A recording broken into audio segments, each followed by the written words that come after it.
Debe usohora indirimbo ya True Love amashusho yagaragaramo hari abantu bahise babonye ko atwite ndetse hari n'abatangiye gutekereza ko Pamela ashobora kuba yaranabyaye ukuri kw'ibyo bintu nukuhe kuri mbi iyo ndirimbo ntabwo Rema n'amakuru cyangwa se Otile Brown azaza kuri iyi ndirimbo irenze indirimbo twakoranye nabo bazaza Otile azaza Rema azaza Diamond shukuma kuyikonfaminga I think bitarenze ejo ariko amahirwe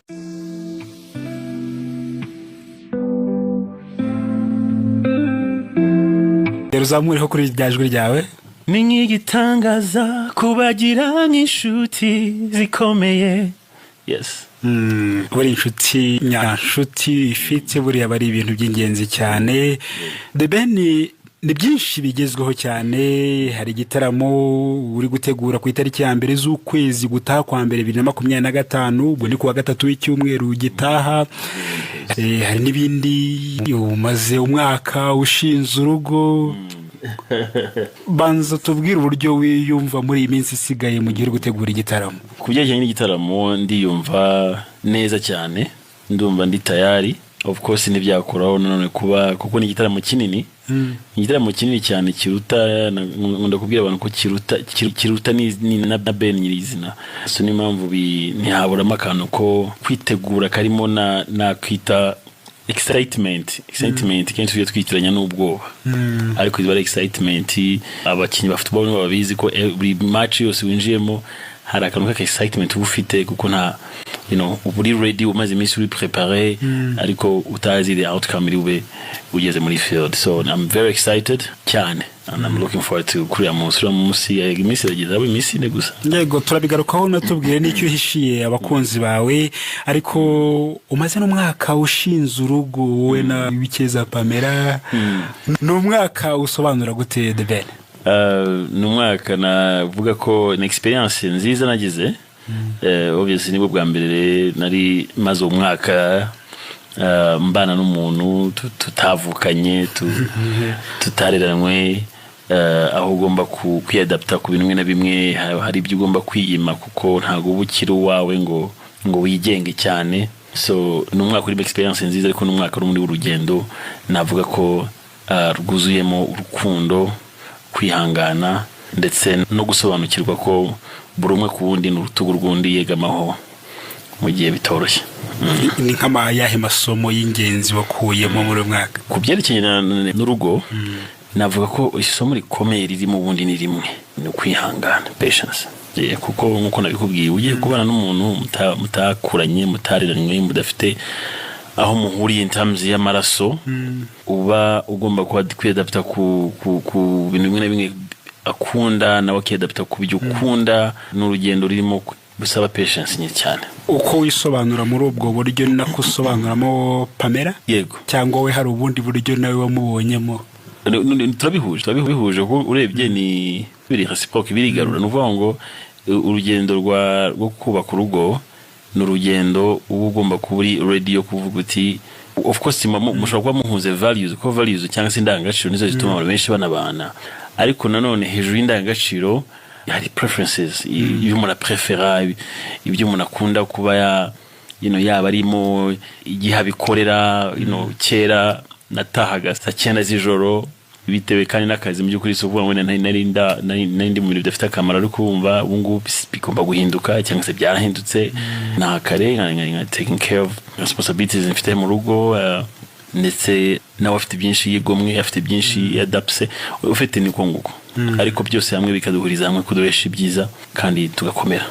Ni indirimbo nyinshi umaze gusohora ariko izavuba uzisohora amashusho agaragaza ko bamukoresheje muri izo ndirimbo, uhereye kuri Ni Forever ugahera kuri True Love.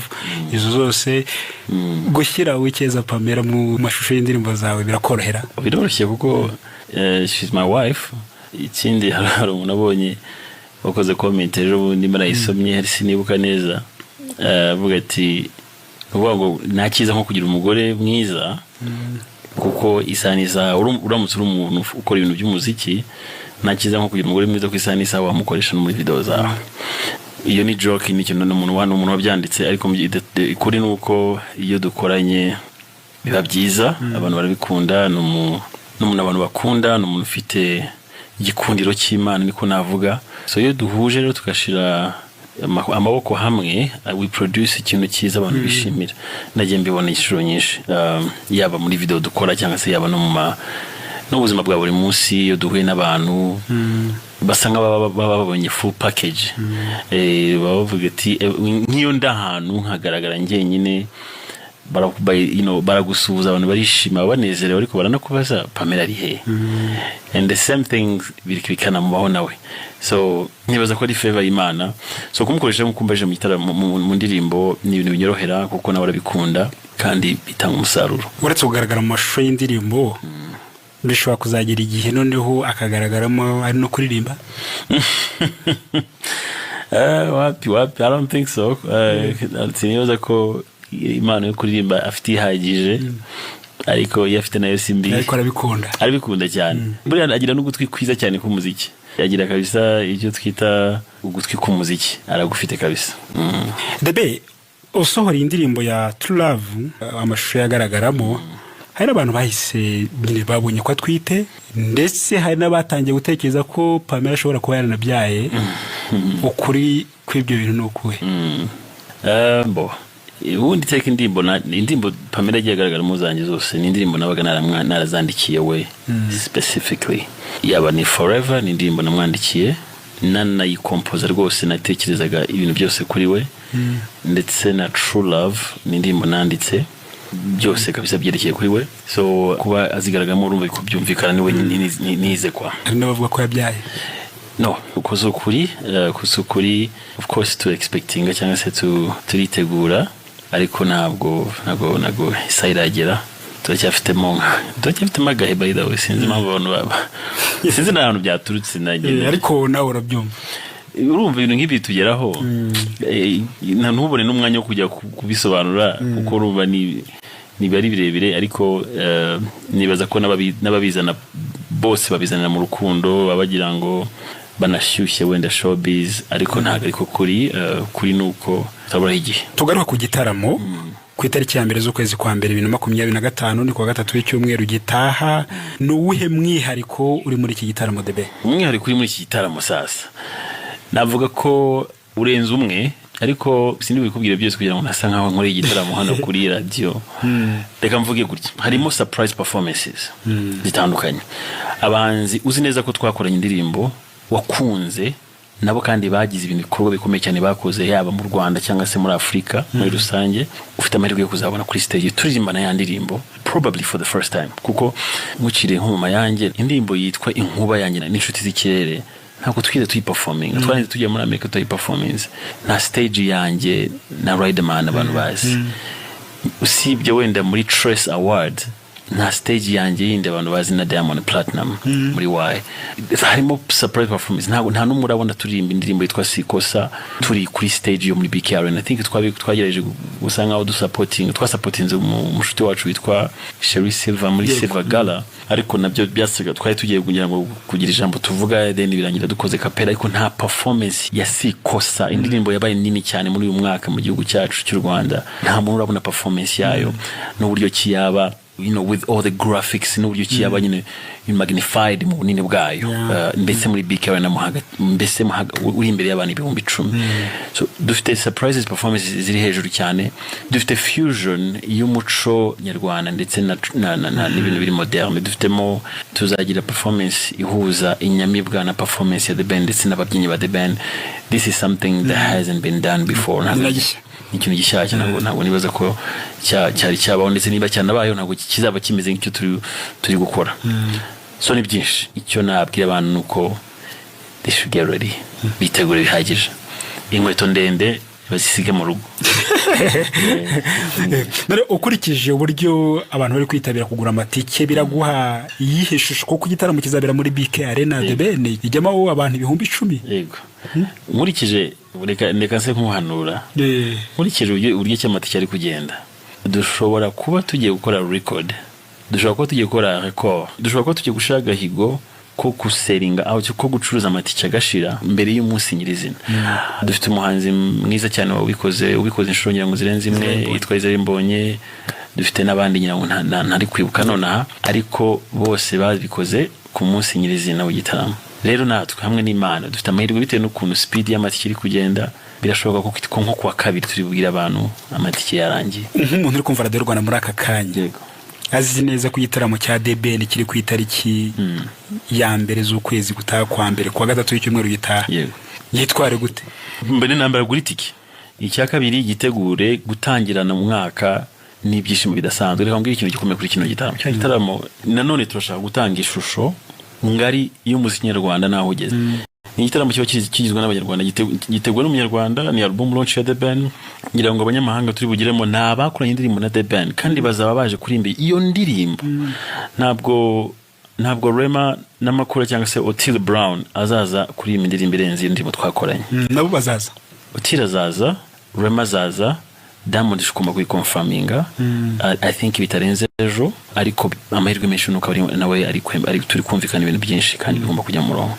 Uko biteye rero, ni igitaramo ni kinini kurusha just the concept, cyangwa se ni kinini kurusha kumva ko ari album launch ya The Ben. Ni ubusobanuro ukomeye bwaho umuziki nyarwanda ugeze. Niyo mpamvu ubona abanyarwanda benshi, ababloga benshi, abanyamakuru benshi bagifashe bagishyira ku mugongo wabo. Biyemeza ko this time reka tugaragariza amahanga ko we can do something big, twakora ikintu kinini. So ni igitaramo kinini cyane. So nibaza ko umuntu kucyumva nonaha nkuko yimbajije, usibye kuba yagura itike akaba yifite, ibindi nukuza yambaye inkweto zifunze neza, abadamu cyangwa se abakobwa bazirinde inkweto ndende, kuko it's going to be a show. Izaba ari show from start to finish. Yego. Igisobanuro ki kuri kariyeri y'umuziki wawe? Ni ikintu gikomeye, kuko buriya ku launching album, especially nkanjye uvanga business zanjye zisanzwe na music, it's an achievement.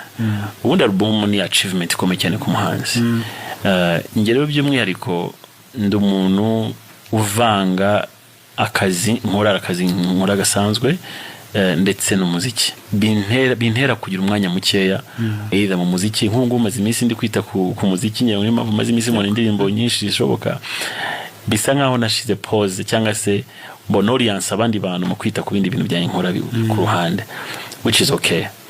So yongoza achievement nk'iyi ituma ngira album isohoka, ni iby'agaciro, ni ikintu gikomeye kuri ngewe. Album ufite ni ikintu kidafite kuri kigereranwa no kubyara, ububyaye umwana, ubigeranyije muri iyo faso. Iyi album iriho indirimbo zingahe?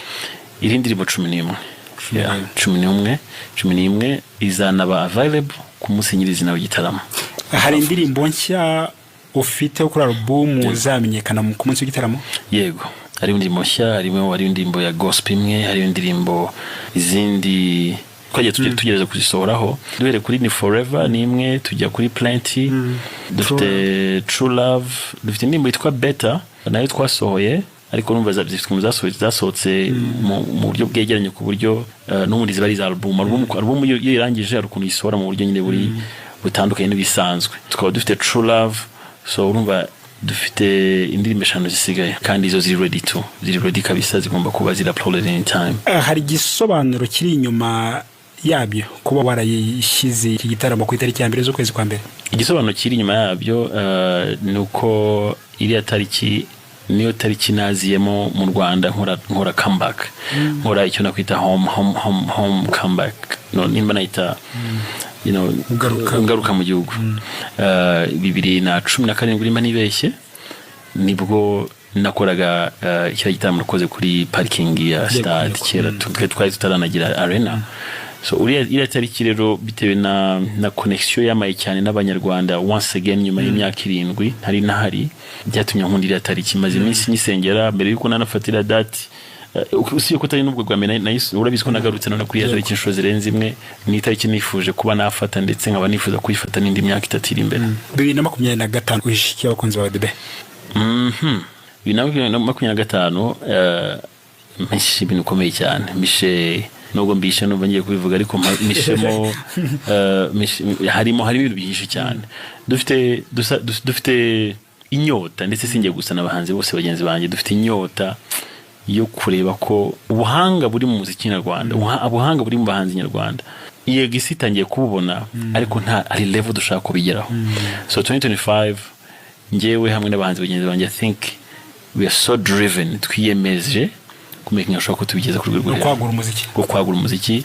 Of course namwe muzabidufashamo ariko tuzakora ibintu byiza kurenzaho. Urabona ko every year tugenda dukora ibintu biri hejuru y'ibindi, buri mwaka dusa nkaho tuzamuka tukajya ku rundi rwego.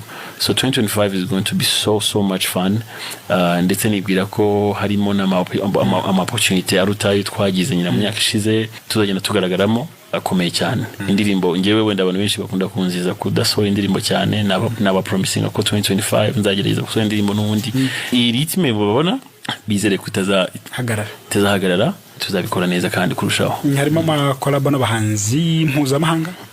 Yego 2025 izaba irimo collabo, not so many kuko nge ntabwo nizerera cyane muri collabo nyinshi, keretse iyo nkoze igikorwa hano kikagera ku muhanzi ushaka kudukora remix, ngira ngo ujye ubibona nka kuri Diamond yakuyesuyemo ku Masava na Justin Duro. Nizerera mu kuba nakora indirimbo ikaba nini bihagije, ikagera ku muhanzi munini wenda uri kuri caliber runaka iri hejuru kurushaho, akaba yayifuza ko twayisubiramo. Ibyo nibyo zisana arizo nka target nshaka kwitaho cyane, ariko collabo zo zigomba kugaragaramo umwaka utaha kandi zimeze neza. The Ben, urakoze cyane kwitabira ubutumire bwa Radio Rwanda. Murakoze cyane namwe kunyakira.